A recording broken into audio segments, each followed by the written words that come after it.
5 seconds. Start. மாண்புமிகு பேரவை தலைவர் அவர்களே, ஆளுநர் உரையின் மீது நன்றி தெரிவிக்கின்ற தீர்மானத்தின் மீது பேச வாய்ப்பினை எனக்கு அளித்தமைக்காக என்னுடைய மனப்பூர்வமான நன்றியறிதலை தெரிவித்துக் கொள்கிறேன்.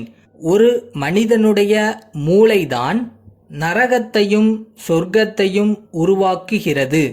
நாம் எதை நல்ல வாழ்க்கை என்று நினைக்கிறோமோ அது நமக்கு நல்ல வாழ்க்கையாகவும், அதையே கெட்ட வாழ்க்கை என்று நினைத்தால் கெட்ட வாழ்க்கையாகவும் நமது உள்ளம் அதை சித்தரித்து கொள்கிறது என்பது போல இந்த ஆளுநர் உரையை பொறுத்த அளவிலே நல்லவை இருக்கின்றன என்று எண்ணுபவர்களுக்கு நல்லவை பல இருக்கின்றன, நல்லவை இல்லை என்று கூறுபவர்களுக்கு இல்லை என்று வாதிடுகின்ற வாய்ப்பும் இருக்கிறது.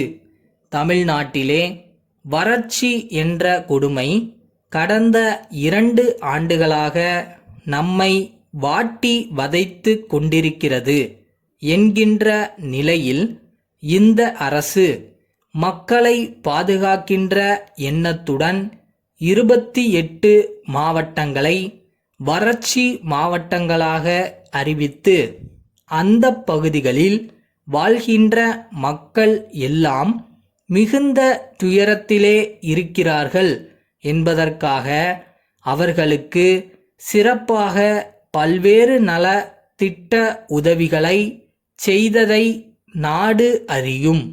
அதுபோல இன்றைக்கு குடிநீர் பற்றாக்குறை தமிழகத்திலே இருக்கின்ற கிராமங்களாக இருந்தாலும் சரி, நகரங்களாக இருந்தாலும் சரி, அங்கிருக்கின்ற மக்கள் போதிய குடிநீர் ஆதாரத்தை பெற வேண்டும்.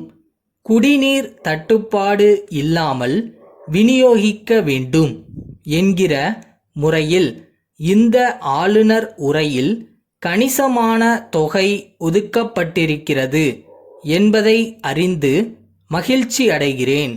அதுபோல ஒரு வளர்ச்சியடைந்த சமுதாயம் என்பது உலக அரங்கிலே தெரிய வேண்டும் என்று சொன்னால் அந்த சமுதாயம் கல்வி கற்ற சமுதாயமாக இருக்க வேண்டும்.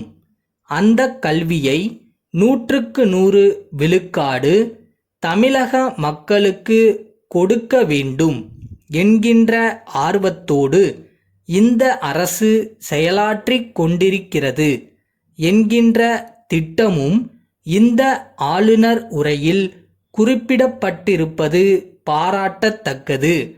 தமிழ் தமிழ் என்று சொல்லுகின்ற நேரத்தில் அறிவியல் தமிழ் என்பதை இலவசமாகவே தமிழக மக்கள் கற்றுத்தேர வேண்டும் என்பதற்காக சிறப்பு நிதியும் ஒதுக்கி பாட புத்தகங்கள் எல்லாம் இலவசமாக கொடுத்து தமிழ் மீது ஆர்வம் கொண்ட இந்த அரசு அதை செயலாற்றி கொண்டிருக்கிறது. அதுபோல கிராமத்திலே இருக்கின்ற அடித்தட்டு மக்களுக்கு வைத்திய வசதி என்பது மிகவும் அவசியம் என்கின்ற முறையிலே அந்த வசதியை பெற்றுத்தர வேண்டும். மருத்துவ வசதி இல்லை என்கின்ற நிலை எங்கும் இருக்கக்கூடாது என்ற நோக்கத்தோடு அரசு கிராமப்புறங்களிலே இருக்கின்ற துணை சுகாதார நிலையங்களுக்கு கட்டட வசதி செய்து கொடுக்கும் என்கின்ற செய்தி மகிழ்ச்சி அளிக்கிறது என்பதையும் தெரிவித்துக் கொள்கிறேன்.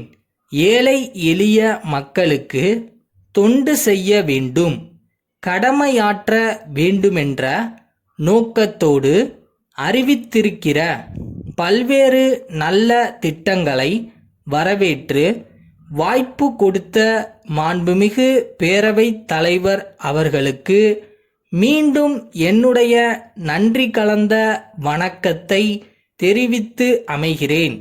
சென்னை பாரிமுனையில் உள்ள மகாலட்சுமி பில்டர் உரிமையாளர், சென்னை தியாகராய நகர் கிரி தெருவில் உள்ள நில உரிமையாளர் உமாபதிக்கு எழுதும் கடிதம். அன்புடையீர், குமரன் காலனியில் தங்களுக்கு சொந்தமாக உள்ள பழைய வீட்டினை இடித்து புதிய அடுக்குமாடி குடியிருப்புகள் கட்டுவது குறித்து நாம் நேரில் கலந்து ஆலோசித்ததை அடுத்து சில விவரங்களை தங்களுக்கு அளிக்க விரும்புகிறேன். தற்போதைய மார்க்கெட் நிலவரப்படி அந்த பகுதியில் வீடு கட்ட சதுரடிக்கு தேக்கு மர கதவுகள், பளிங்கு கல் தரை, நீரேற்று மின்சார மோட்டார்கள் உட்பட 1000 செலவாகும். அலங்கார வளைவுகள் வேண்டியிருப்பின் அதற்கான உத்தேச மதிப்பீட்டை தயாரித்து தனியே வழங்குகிறோம். ஆழ்குழாய் கிணறு அமைக்க ரூபாய் 30,000 செலவாகும். தாங்கள் கேட்டுக்கொண்டபடி 5 மாதிரி கட்டட வரைபடங்களை இத்துடன் அனுப்பியுள்ளேன். மிக குறைந்த விலையில் நேர்த்தியாக அழகாக வீடு கட்டி கொடுக்கும் நிறுவனங்களில் எங்களது நிறுவனம் முதலிடம் வகிக்கிறது என்பதை அறிவீர்கள். இந்த வாய்ப்பை எங்களுக்கு அளித்தால் நவீன முறையில் கண் கவரும் விதத்தில் தங்களது வீட்டினை கட்டித் தருவேன் என்கிற உறுதிமொழியினை அளிக்கிறேன். தங்கள் நம்பிக்கையுள்ள எவ்ரிபடி ஷுட் பி ஆப்டமிஸ்டிக். எவ்வளோ பேட் சுச்சுவேஷன் இருந்தாலும் பரவாயில்ல, நாளைக்கு இதெல்லாம் மாறிடுன்ற ஒரு ஹோப் இருந்தால் மட்டும் போதும்.